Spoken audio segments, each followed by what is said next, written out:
Olivar Calvo. Je suis militante à la base et à Alternativa Paris. Et donc en ce moment, on est à la base, au 31 rue Bichat, dans Paris, dans le 10e arrondissement, près de République. Et la base, c'est un lieu qu'on peut définir comme le QG de la mobilisation citoyenne pour la justice climatique et sociale à Paris. Et donc c'est un lieu qui a été lancé par pas mal d'organisations pour permettre à plein de gens de venir s'engager. C'est pour ça qu'ici, on a un bar associatif où on vend pas mal de boissons alcoolisées, mais pas que. Et où on fait aussi dans ce bar des conférences pour sensibiliser aux enjeux écologiques et sociaux. Et on fait aussi du coup des formations, des concerts et tout. Et donc il faut vraiment le voir comme un lieu qui est une porte d'engagement pour plein de gens qui ne savent pas comment s'engager pour l'écologie et le climat. Et donc ça, c'est vraiment l'objectif de ce lieu.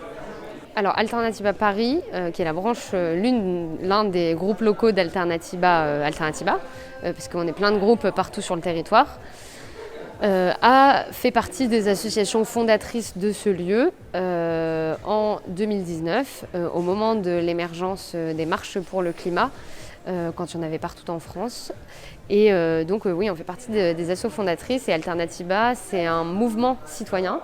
C'est vraiment important de bien le définir comme mouvement citoyen qui milite justement comme la base pour la justice climatique et sociale et donc qui favorise l'émergence des mobilisations citoyennes et ça passe par l'organisation de marches pour le climat ou d'actions de désobéissance civile et l'idée, c'est vraiment à un moment politique faire émerger des demandes, des revendications ou dénoncer l'inaction et le faire en permettant à un maximum de personnes de s'engager et de faire émerger leur voix, quoi. Donc ça, c'est un peu notre taf. Du coup, toi, ton boulot, ce que tu fais concrètement dans la journée, à part quand c'est organiser une marche ou une action qu'on peut connaître de désobéissance civile, qu'est-ce que tu fais pour préparer tout ça? Est-ce que tu es souvent en contact des gens?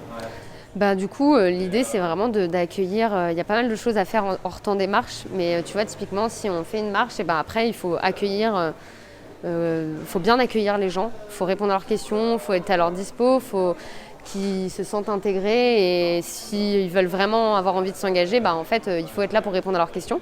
Donc il y a un gros travail d'accueil des gens et de participation avec les gens. Et après, il y a tout un travail de réflexion collective. Collectivement, en fait, on se dit tout le temps est-ce qu'on veut refaire une marche c'est pas est-ce qu'on veut refaire une marche, c'est plutôt c'est quoi l'atmosphère politique en ce moment et en fait qu'est-ce que nous on peut faire sur nos enjeux pour pas se laisser faire en fait par le gouvernement et par les entreprises, les multinationales qui nous mènent du coup vers une société insoutenable. Et donc en fait nous, notre travail, c'est aussi de tout le temps regarder ce qui se passe et de se dire en fait qu'est-ce qu'on fait en fait et comment on y va. Tout en faisant aussi et créant des initiatives locales en ouvrant ce type de lieu ou comme un autre lieu qu'on vient d'ouvrir à Bagnolet qui s'appelle Vert Dragon, la maison d'écologie populaire. Donc en fait c'est un peu ça tout notre taf quotidien qui du coup nécessite plein de sous-tâches opérationnelles, accueillir des gens, envoyer des mails, gérer les réseaux sociaux, tout ça. À Alternativa, en fait vous êtes constamment dans ce rapport au public. Donc, par exemple, le besoin d'être disponible, d'avoir le lien et la vision un peu, pas nationale, mais disons générale, politique et l'engagement du coup sur les réseaux sociaux, etc. Et est-ce que toi, t'es content de t'engager pour ça, cette vision globale, tu vois l'intérêt Ouais, carrément. Moi, je m'engage pour le climat, mais en fait pour un changement de système. Et du coup, un changement de système global, ça veut dire refondre entièrement la société. Et donc ça veut dire que tous les secteurs d'activité économique, professionnelle et autres doivent s'y engager. Et en fait, pour y arriver, il faut qu'on soit un maximum de personnes, en fait, parce qu'en face de nous, c'est un pouvoir en place qui est immense. C'est un système politique et économique qui est en place depuis des décennies et des gens qui ne veulent pas bouger. Donc en fait, si on veut essayer de renverser et de faire basculer ce système pour réduire nos émissions de gaz à effet de serre, mais de manière juste, en fait, il faut qu'on soit un maximum de personnes. Et du coup, pour moi, c'est hyper important de permettre à toutes celles et ceux de s'engager. Déjà parce qu'il y a plein de gens qui ont envie de le faire et qui ne savent pas forcément comment le faire. Et de deux, parce qu'en fait, il faut qu'on soit hyper nombreux et nombreuses pour arriver à aboutir à ce changement de système, quoi. Ok, bah moi je viens d'un milieu qui n'est pas du tout à Paris à la base, je viens de la Picardie et de l'Oise. Et du coup, je viens un peu d'un milieu populaire, entre guillemets. Et du coup, j'ai fait des études avec un objectif d'avoir du coup plus de problèmes financiers. Du coup, je me suis orientée vers des études qui n'ont rien à voir, qui étaient le commerce international. Et donc ensuite, j'ai vite compris que c'était absolument pas ce que je voulais faire et que en fait, la sécurité financière que j'avais pas forcément eue auparavant, et même si je l'avais un jour, n'aboutirait pas à en fait m'épanouir dans ma vie tout simplement. Du coup, je me suis posé la question de ce que je pouvais faire pour mieux m'épanouir et avoir un impact dans cette société qui me rendait un peu dingue, parce que clairement la société me rendait dingue comme beaucoup de gens je pense. Et du coup je me suis réorientée par le biais de la com. Du coup je me suis réorientée dans des études de communication et le but c'était de faire de la com pour des assos et des ONG, ça a toujours été l'objectif. Et comment tu t'es retrouvée là? C'était prédestiné ou tu as été là par hasard? C'est quoi qui t'a motivé à faire Ben moi je suis arrivée par le biais des marches pour le climat, comme plein de gens. C'était il y a 2 ans? Ouais, moi c'était fin 2018, Okay. donc ça fait un peu plus de 2 ans, Ouais. ça fait 2 ans et demi. Et du coup, en gros, ben moi j'ai fait les marches pour le climat, ça faisait longtemps que je voulais m'engager pour les questions écologiques et sociales. Et quand j'ai vu le rapport du GIEC, la démission de Nicolas Hulot, enfin bref, comme plein de gens, je me suis dit que c'était pas possible de rien faire. Et du coup, je suis venue à une marche pour le climat. Et du coup, on a favorisé mon engagement. Je suis venue à une marche, j'ai rencontré des gens. Ensuite, j'ai assisté à une conférence qui expliquait l'intérêt des marches et de la désobéissance civile. Et là, je me suis dit, en fait, c'est ça qu'il faut faire et il faut y aller, quoi. Mais en fait, la com, c'est qu'une partie de mon engagement maintenant. Parce qu'en fait, quand tu milites, tu rencontres des gens, tu construis une vision politique, tu formes des gens, tu fais de l'action collective. Et donc voilà. Donc c'est comme ça que j'en suis arrivée là, les marches et un parcours scolaire pas hyper logique.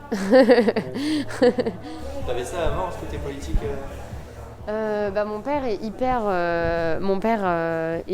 a toujours été sensibilisé par les enjeux sociaux parce qu'il vient d'un milieu pour le coup lui très précaire et du coup son histoire fait qu'il a toujours été un peu en colère contre ce système et du coup c'est ça qui m'a été ma politisation mais il y a un moment où je me suis dépolitisée où en fait je savais pas trop ce que je voulais faire, je me suis bien inscrite dans cette société de consommation et je me posais plus trop de questions.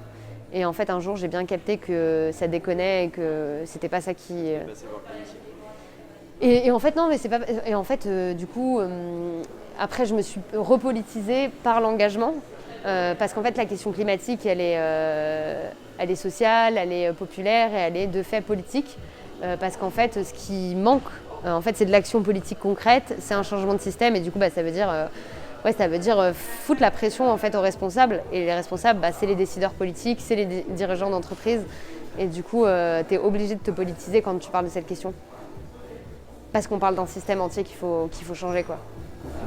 Donc toi, tu es content tu vois l'impact de ce que tu fais maintenant Je vois l'impact quand on voit des gens qui s'engagent collectivement et qu'on voit des centaines et des centaines de personnes dans les rues et que tu participes à ça, ouais, tu vois l'impact et en fait, t'es content. T'es content parce qu'en fait, t'es content que tu laisses pas le gouvernement faire n'importe quoi sans qu'il se passe rien, en fait. C'est de ça que t'es content. Et t'es content qu'il y ait des gens qui expriment leur colère. Et que tu dis, quand tu vois les gens gueuler en manif ou crier de joie en manif, parce que c'est aussi des moments joyeux, c'est des moments de colère, mais de joie, parce que c'est important d'être avec des gens en fait, qui partagent nos valeurs, sinon en fait, on reste tout seul dans notre détresse écologique. Et du coup, oui, c'est satisfaisant de partager ta colère et ta joie, de pas rien dire, en tout cas. Et d'un point de vue personnel, moi, ça me fait plaisir de plus être les bras latents. Après, faut continuer le combat et on n'a pas encore réduit nos émissions de gaz à effet de serre, on n'a toujours pas fait ce qu'on devait faire. La France mène pas la bonne trajectoire, bien au contraire. Donc en fait, le combat, il est loin d'être fini. L'impact, on le voit sur la bataille culturelle, on le voit sur les gens, mais sur les émissions de gaz à effet de serre, on ne le voit pas encore, même si en fait, ce serait bien pire s'il n'y avait pas eu toute la mobilisation qu'il y a depuis des dizaines et des dizaines d'années. C'est pas que ce qu'on fait depuis 2 ans. Voilà. Très bien. Bon courage. Ça motivera des gens.